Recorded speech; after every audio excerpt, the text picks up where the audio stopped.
일본 애들 야스쿠니 방문할 때마다 우리는 독도를 방문하는 방법으로 대응하는 것이 제일인 듯.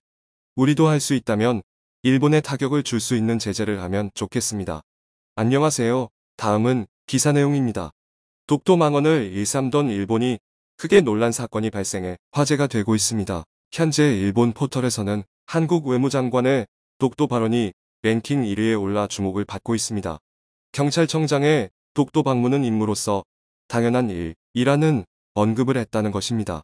경찰청장의 독도 방문은 외교부와 협의를 거쳐 진행한 것으로 나타났습니다. 2009년 이후 13년 만에 방문이 이루어진 것입니다. 이에 일본은 미국에서 열릴 예정이던 외교차관 공동회견을 무산시키는 행태까지 보였습니다. 마츠노 관방장관은 한국 측에 강하게 항의를 하는 가운데 공동기자회견을 실시하는 것은 부적당했다는 설명을 했습니다. 한국 측에 독도 방문을 문제 삼으며 회견에 참여할 수 없다는 입장을 전달해 온 것입니다. 청와대는 일본의 회견 불참은 매우 이례적이라며 독도는 명백히 우리 영토라는 언급을 했습니다. 이를 본 일본인들은 이 관계를 타개하려면 국교 단절밖에 없다. 일본은 노력을 아끼지 말아달라. 침략자에 대해서는 육해공 모든 자위대를 출동시켜 탈환해야 한다. 기시다 총리는 결단하라. 자비는 베풀지 말라. 며 초강경 대응을 요구하고 있습니다. 기시다 총리는 결단하라. 자비는 베풀지 말라. 며 초강경 대응을 요구하고 있습니다. 한국과 일본의 극명한 차이에 일본인들이 분통을 터뜨리고 있습니다. 한국은 카디즈 진입 이전부터 전투기와 공중급유기를 투입해 우발적 상황에 대비한 전술 조치를 취한 것으로 나타났습니다. 한국은 이들이 영공에 침입할 시 경고사격 등 초강경 행동을 할 준비가 됐던 것입니다. 영공은 국제법상 개별 국가의 영토 및 영해, 상공을 가리키고 방공식별구역은 이를 방어하고자 조기식별을 위해 설정한 임의의 선을 뜻하는 용어입니다. 중국은 직통망으로 한국 측에만 통상적인 훈련이라는 답변을 해왔고 공식 발표 때도 국제법 관련 규정을 지키고 다른 나라 영공에 진입하지 않았다는 발표를 했습니다. 하지만 한국은 중국과 러시아에 유감을 표명하며 재발 방지를 요구한 것으로 나타났습니다. 그런데 이 같은 사실이 일본에 알려지자 일본인들은 큰 충격을 받고 있습니다. 일본은 아무 대응을 하지 않았을 뿐 아니라 뉴스마저 중국 당국의 발표를 인용했기 때문입니다. 이를 본 일본인들은 다케시마는 일본 땅이다. 이것은 영해 침범이다. 여전히 한심한 일본 정부. 다케시마 주변을 비행했다고 하는데 이는 일본의 방공식별권이 아니냐. 중국과 러시아, 한국에는 의연한 자세로 임해야 한다. 일본은 항상 그렇지만 영공 침범을 당한 후 그런가 라며 한숨을 내쉬고 있습니다. 2019년 러시아 조기경보 통제기 한 대가 독도 영공을 침범했을 때 우리 군이 즉각 전투기를 출격시켜 차단 기동에 나섰고 360발의 경고 사격을 가한 적이 있습니다. 이를 본 일본인들은 자국 영토에서 행해졌는데 자위대는 출격하지 않았다며 분노했죠. 게다가 러시아가 일본을 무시한 채 한국에게만 해명해 그들은 크게 당혹해했습니다. 그 후 일본은 방위백서에 일본 전투기의 독도 출격을 시사하는 내용을 추가하는 행태까지 보였습니다. 하지만 이번에도 일본 측의 발진은 없었고 정보조차 파악하지 못한 것입니다. 중국과 러시아 또한 독도 근방에 비행기를 보낼 때 한국의 대응에만 촉각을 곤두세우고 있습니다. 지난해 12월에도 중국과 러시아 군용기 19대가 연합훈련을 펼치는 등 무력 시위를 벌였는데 이후 한국과 러시아는 양국 해군 공군 간 직통망을 개설하기로 합의했고 지난 11일 양해각서를 체결하기도 했습니다. 한러 간 소통을 강화해 우발적 충돌을 예방하기로 한 것입니다. 이는 한국이 독도 근방에서 초강경 대응이 나오고 있어 그들도 긴장을 하고 있는 것입니다. 그런데 한국과 대비되는 행동이 일본 센카쿠에서 나타나 일본인들이 분통을 터뜨리고 있습니다. 19일 중국 해경선 4척이 일본이 영해라 주장하는 센카쿠 앞바다를 침범했는데 일본 마츠노 관방장관은 뒤늦게 확인 후 단순히 유감만을 표명한 것으로 나타났습니다. 이때도 방어를 위해 아무런 대응을 하지 않았던 것입니다. 이를 본 일본인들은 또 말뿐인 퍼포먼스, 이미 지루하네요. 동계올림픽이 끝나면 더 과격해질 것입니다. 이렇게 군사적 대응이 없는 일본 정부를 강하게 질타하고 있습니다. 이런 상황에 한국 측은 일본을 더욱 놀라게 하는 행동까지 선보였습니다.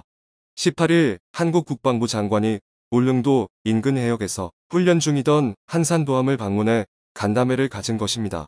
한산도는 임진왜란 당시 삼도수군 통제영이 위치했고 한산도대첩이 일어났던 곳입니다. 세계 4대 해전이자 임진왜란 3대첩으로 꼽히는 한산도대첩은 일본 수군을 초토화시키며 조선 수군이 남해의 제해권을 장악했던 사건이 됐습니다. 이를 배경으로 2018년 11월 해군 최초의 훈련함 4,500톤급 한산도함이 진수된 것입니다. 이를 배경으로 2018년 11월 해군 최초의 훈련함 4,500톤급 한산도함이 진수된 것입니다. 한국의 의지를 천명한 것이나 다름없어 일본을 놀라게 하고 있습니다. 현재 한산도함에서는 각군 사관생도들이 파도와 맞서며 해군 작전을 체득하고 있습니다.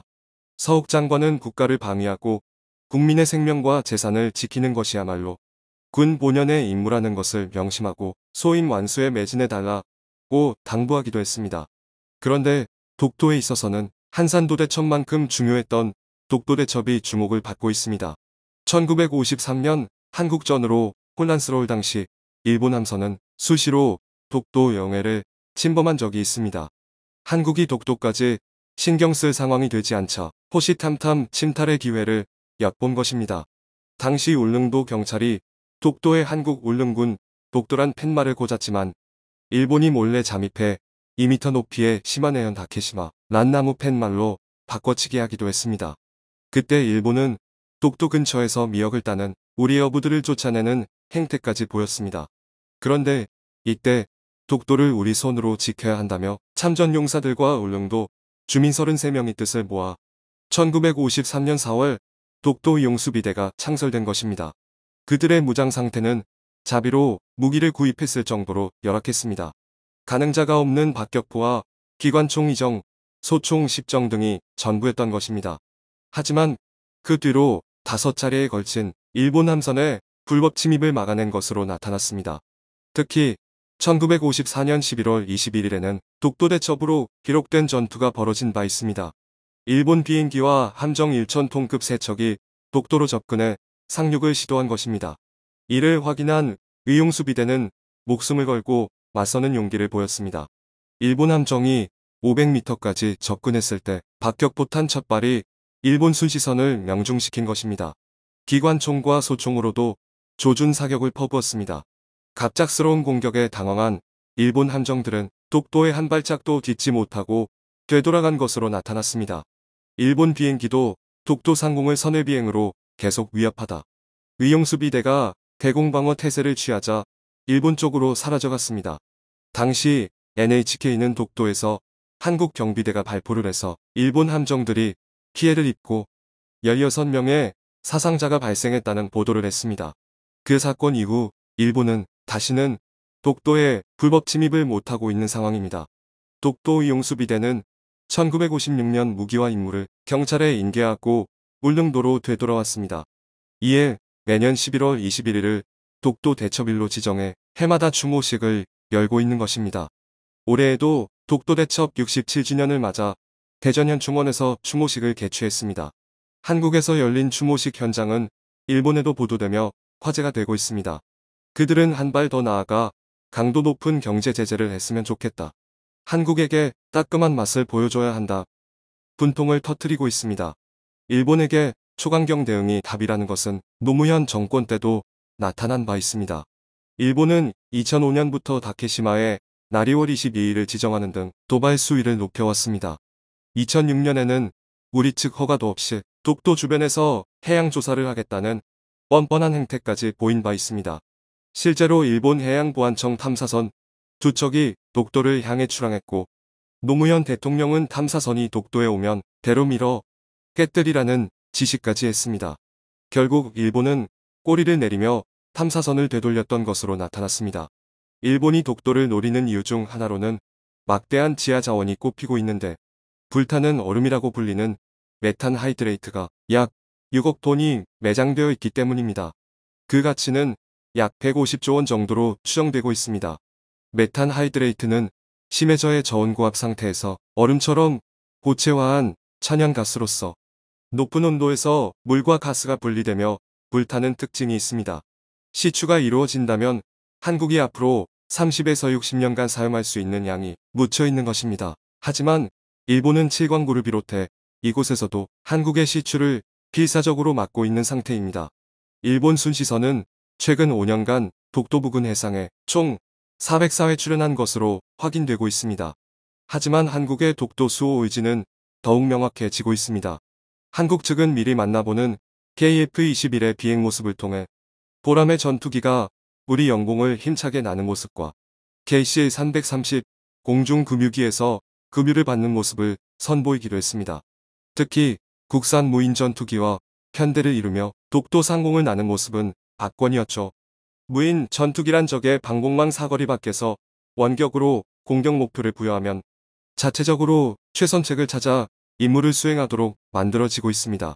즉, 일본이 영해나 영공 어디로 접근하든 한국이 초토화시킬 준비가 되어 있는 것입니다. 일본이 계속해서 독도 애욕을 보인다면 어떤 일이 벌어지게 될까요? 청중의 일부 의견. 일본은 마치 잘 짜여진 각본처럼 행태를 보여주고 있습니다.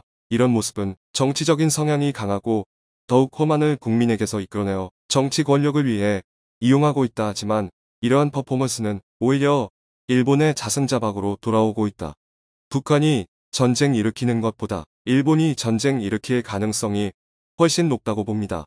정신 나간 민족성과 해괴한 나라입니다. 항상 조심하고 경계해야 합니다. 독도 장기 발전, 개발 계획을 세워놓고 일본이 독도 도발할 때마다 계획을 실행했으면 좋겠습니다.